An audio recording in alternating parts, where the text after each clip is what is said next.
So pretty exciting times here at Sorrento Fleet. We're starting to get to the final areas of design on our Sovereign 50 model, and we're very excited about getting stuck in the building. Let's just look back at the history of it. How long ago did you come up with the idea for Sorrento Fleet and Sovereign 50? It'd have to be 2.5 years now. Long time ago. Historically, we've been working with boats, around boats, and restoring older wooden vessels, which is a great part of the business. But I did see that passion in clients was beginning to fade away. So that sort of inspired me to start looking around. You can't deny that there's a place in the market for a vessel of this size and this make. Competitors, both locally and interstate, seem to be doing the same thing with a vessel of this size, and it's really starting to prove itself. So I just thought, the Sovereign 50, a 50-foot vessel which ticks all the boxes, can still look modern, classic, and have a performance hull. There's a sweet spot in that market. So yeah, long time coming. Saturday mornings after hours with Angelo Finiciaro. Lots of design work with him. Obviously a bit of a passion project. So it just got put aside and did it in my own time. But yeah, we finally got there, which is great. Sure. And you talked about the current business at the moment, Mully's Underwater Services. I mean, obviously a family-owned business, a long-term servant of the Peninsula marine community. Yeah, it is a great business. Started in 1977. My father bought the business in '84. He wanted his kids to grow up on the beach, so we moved down from Melbourne. So he's been involved ever since. I've been working here since I was probably 7 years old, building jetties on school holidays and things like that. When I turned 18, finished school, I jumped straight into Mully's. Basically, I'm a diver by trade, so commercial diving. I was doing his mooring operations, which is a large part of our business. I did some years interstate doing commercial diving all over the place, and I came back and I discovered that boating had really grown in Melbourne, especially down the Mornington Peninsula.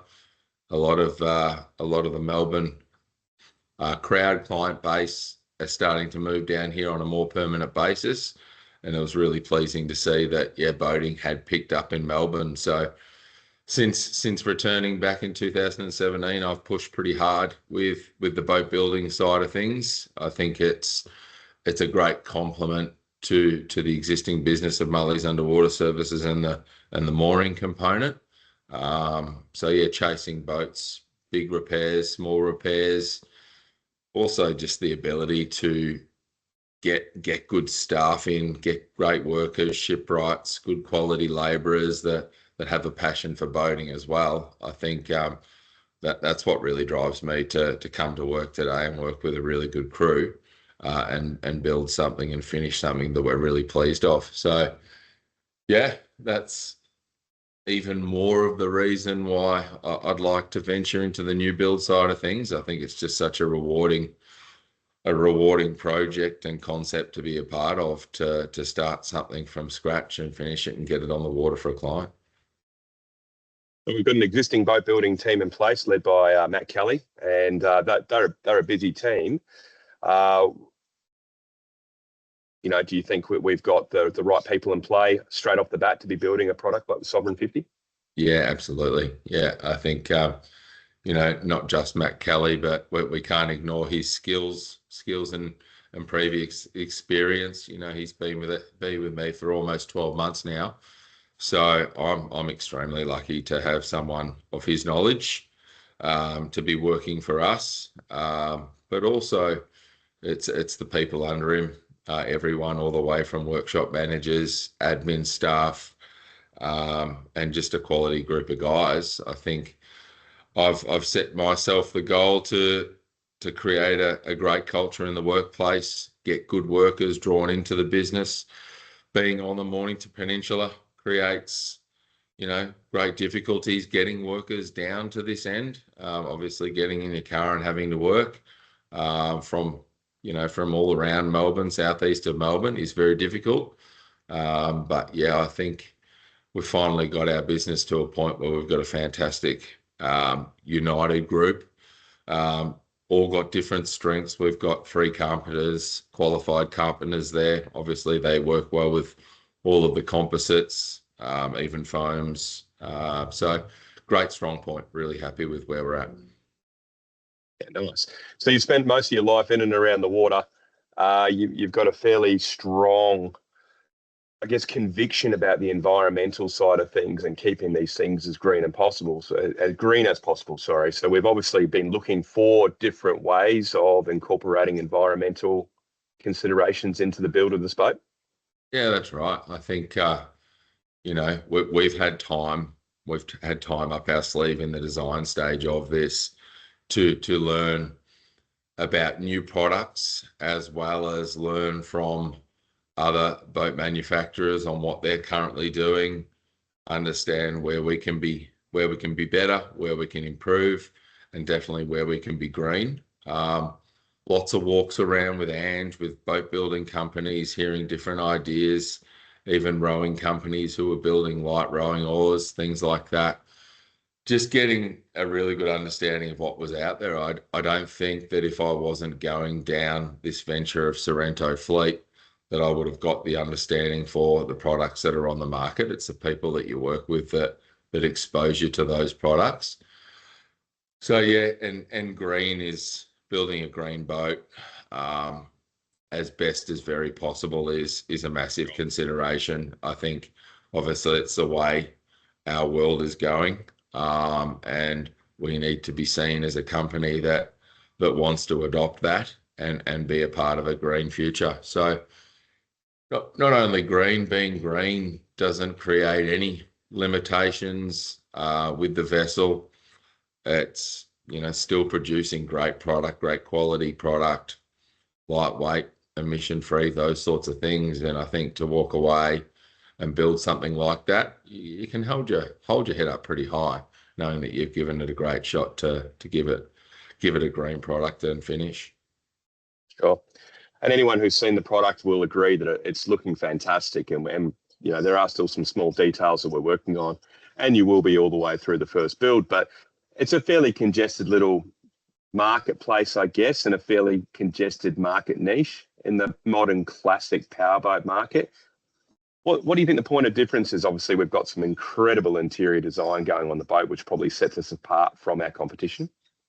Yeah, for sure. I think, well, if you go through the boat, and I think when I first sat down with Ange and we spoke about what we want to achieve, listening to feedback from my existing timber boat clients, who the annual maintenance of these vessels, it just wears a little thin. So I still wanted to adopt the Sorrento heritage, the Sorrento look and feel of the boat, but wanted to be able to provide the client with peace of mind that the ongoing maintenance of a purchase like this is not going to what it would be with a wooden vessel. So yeah, you'd obviously see we've got cabin sides, capping, trims, all out of Stealth Vales flax fibre, grab rails, still looking very traditional with that appearance even through the interior. But I just think we wanted to adopt that classic look of the timber, but we still want to keep it nice and sleek, low profile, and give it a performance looking appearance as well. I think we've ticked every box there. Yeah, sure. And a lot of work's gone into the interior flow through the saloon. You're happy with how all that's been developing? Yeah, absolutely. Obviously, that was you can put renders and you can design things early days, and yet it's very easy to implant something. But I think when you start bringing it with construction drawings and layouts and the requirement for structural members, you need to adapt to those requirements. So we've made changes. Obviously we've grown our team at Sorrento Fleet with the likes of yourself and other people, where people have input and different ideas. They're from different regions where they understand boaters' requirements. So yeah, we've listened to all that feedback and then made some changes. We think they're improvements. We really do like the way it's finished. So yeah, we're really happy with the feel of the boat. You know, it's got a great sized galley, dining area with a TV for everyone to sit there and watch the sport while they're out on the water. And then we've got 2 generous sized berths. You know, it's really fantastic for the 50-footer. I think the second berth would have to be my favourite. It's something that I put a lot of time into. The easiest thing for this vessel was to have a small bunk room, but I'm just like, we've got to do better. So really went hard after that second berth, going lower, going wider, to create a good size queen mattress with a couch. So it's no longer just a his and hers owners. We've got room for kids and guests as well. So yeah, I'm wrapped with the finish. So one thing we always, we hope that we can build enough of these boats for people out in the community that you never get your hands on one. You personally, that is. But if you had to buy one today, what hull colour would you go for? I'd be the one that appears on our website, mate. I really would. The early days, I was like a very classic guy with white. I think the varnished timber trims really pop out of white. And then Ange and I had a bit of a play with this one day, and you know, he surprised me with this colour. I think it just rolls into the forecab and the walk around. I'd absolutely be going this darker colour. I think it's a hero. So I'd be rolling with what you see. And one of the biggest points of difference on the exterior styling for mine is actually the presence of the bulwark. A lot of our competitors don't have a bulwark. They've got a flat side deck and then a stanchion safety rail above that. I mean, that just changes the look of the boat completely and is pretty functional as well, right? Yeah, that's right. I've got kids, so I've been on clients' vessels where we're holding on. I'm not even confident in sending them around to the foredeck.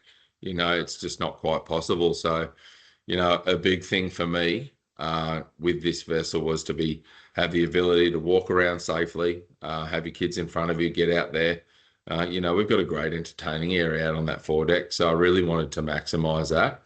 I just think, yeah, it still adopts that classic look and feel about it as well. And the greatest thing is safety at sea. I just think you're feeling closed when you're up there. So, yeah, it's something that I definitely wanted on this girl.